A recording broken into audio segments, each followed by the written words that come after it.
भारत की आज़ादी की लड़ाई के इतिहास में एक ऐसे देशभक्त का नाम स्वर्णिम अक्षरों में लिखा गया है। उनका जीवन केवल 23 वर्षों तक ही सीमित रहा, लेकिन इस छोटे से जीवन में उन्होंने जो क्रांति का ज्वार उत्पन्न किया, वह आने वाली पीढ़ियों के लिए प्रेरणा बन गया और अपने साहस, बलिदान और अद्वितीय देशभक्ति से अंग्रेजी हुकूमत को चुनौती दी और स्वतंत्रता संग्राम को नई दिशा दी, जिसे आज भगत सिंह के नाम से जाना जाता है। तो चलिए बिना किसी देरी के प्रत्येक वीडियो की तरह शुरू करते हैं। भगत सिंह का जन्म 28 सितंबर 1907 को पंजाब के लायलपुर जिले के बनगा नामक गांव में हुआ था। उनके पिता का नाम किशन सिंह और माता का नाम विद्यावती था। भगत सिंह का परिवार स्वतंत्रता संग्राम से गहराई से जुड़ा हुआ था। उनके चाचा अजीत सिंह और स्वर्ण सिंह स्वतंत्रता सेनानी थे। बचपन से ही भगत सिंह पर उनके परिवार के क्रांतिकारी विचारों का गहरा प्रभाव पड़ा। भगत सिंह का बचपन से ही मन अंग्रेजी हुकूमत के खिलाफ था। उन्होंने जलियांवाला बाग हत्याकांड के बाद स्वतंत्रता संग्राम में शामिल होने की ठानी। भगत सिंह ने लाहौर के नेशनल कॉलेज में पढ़ाई की, लेकिन उनका मन क्रांतिकारी गतिविधियों में ज्यादा रहता था। जब 1919 में जलियांवाला बाग हत्याकांड हुआ तो भगत सिंह के जीवन पर गहरा असर डाला। जब उन्होंने सैकड़ों निर्दोष लोगों को अंग्रेज सैनिकों द्वारा मारा गया देखा तो उनके मन में ब्रिटिश सरकार के प्रति आक्रोश और बढ़ गया। केवल 12 वर्ष की उम्र में उन्होंने फैसला कर लिया कि वे देश की आज़ादी के लिए अपना जीवन समर्पित करेंगे। भगत सिंह 1924 में हिंदुस्तान रिपब्लिकन एसोसिएशन (HRA) से जुड़े।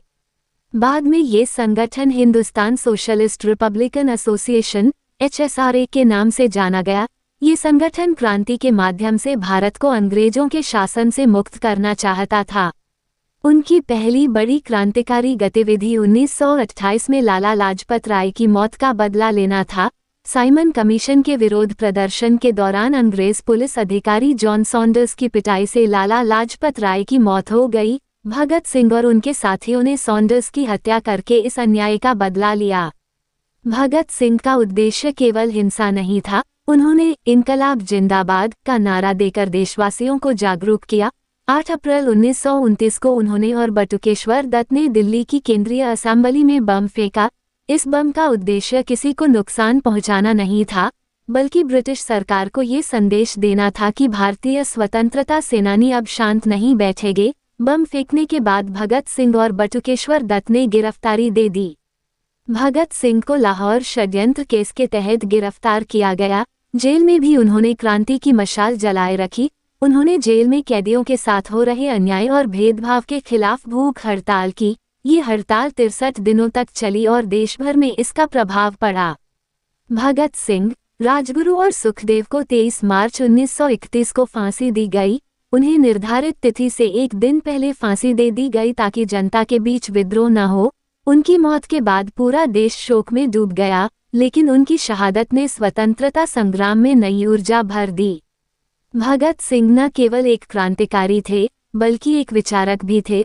उन्होंने युवाओं का संदेश, मैं नास्तिक क्यों हूँ, और अन्य लेखों के माध्यम से अपनी विचारधारा प्रकट की। वे मानते थे कि क्रांति का उद्देश्य केवल सत्ता परिवर्तन नहीं, बल्कि समाज में व्यापक परिवर्तन लाना है।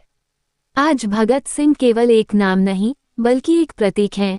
उनकी देशभक्ति और बलिदान ने भारतीय स्वतंत्रता संग्राम को नई दिशा दी। उन्होंने हमें सिखाया कि सच्चा देशभक्त वही है जो अपने देश के लिए अपना सब कुछ त्याग सकता है। अगर यह वीडियो पसंद आया तो लाइक और सब्सक्राइब जरूर करें।